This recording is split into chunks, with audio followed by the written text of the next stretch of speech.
தாய் தமிழ் உறவுகளுக்கு வணக்கம். காளியம்மாளுக்கு தொகுதி ஒதுக்கப்பட்டது என்ற தலைப்பில் இந்த காணொளியை நாம் காண்கிறோம்.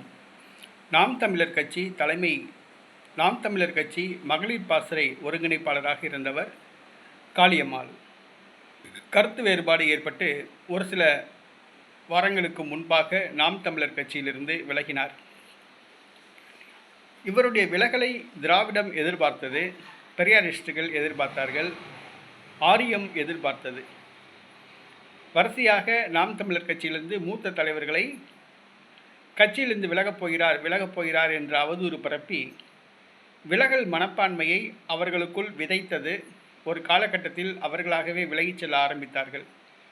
விலகல் மனப்பான்மையை விதைத்தது திராவிடம். காளியம்மாள் கட்சியிலிருந்து விலகப் போகிறார் அப்படின்னு சொல்லியே காளியம்மாள் மனசில் அந்த விலகல் மனப்பான்மையை விதைச்சிட்டாங்க. கடைசியில் ஒரு காலகட்டத்தில் அவங்க விலகி போயிட்டாங்க.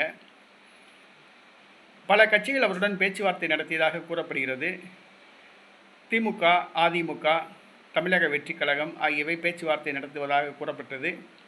தற்பொழுது வேல்முருகன் கட்சியும் அந்த கட்சியினுடைய மூத்த தலைவர்கள் புகழேந்தி மாறன், ஜெகதீச பாண்டியன், இளவஞ்சி அவங்களும் தங்களுடைய தமிழக வாழ்வுரிமை கட்சியில் இணையுமாறு பேச்சுவார்த்தை நடத்துவதாக கூறப்பட்டது.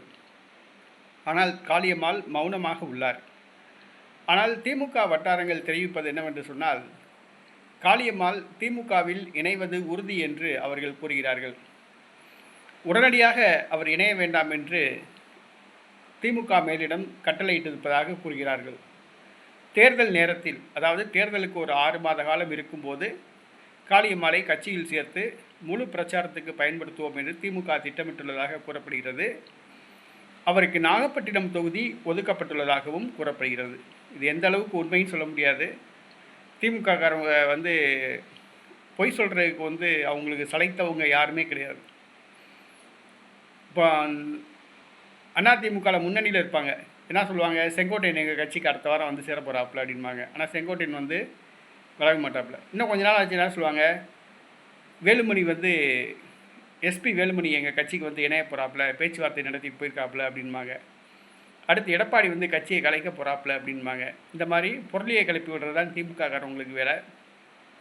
காளியம்மாள் கட்சியில் 6 மாதத்தில் இணைவார் என்றும் அவர்களுக்கு நாகப்பட்டினம் தொகுதி ஒதுக்கப்பட்டிருப்பதாகவும் திமுக வட்டாரங்கள் தெரிவிக்கின்றன. இது எந்த அளவுக்கு உண்மைன்னு சொல்ல முடியாது. அது திமுக வட்டாரங்கள் தெரிவிக்கும் செய்தி. பொறுத்திருந்து பார்ப்போம் என்ன நடக்கிறது என்று.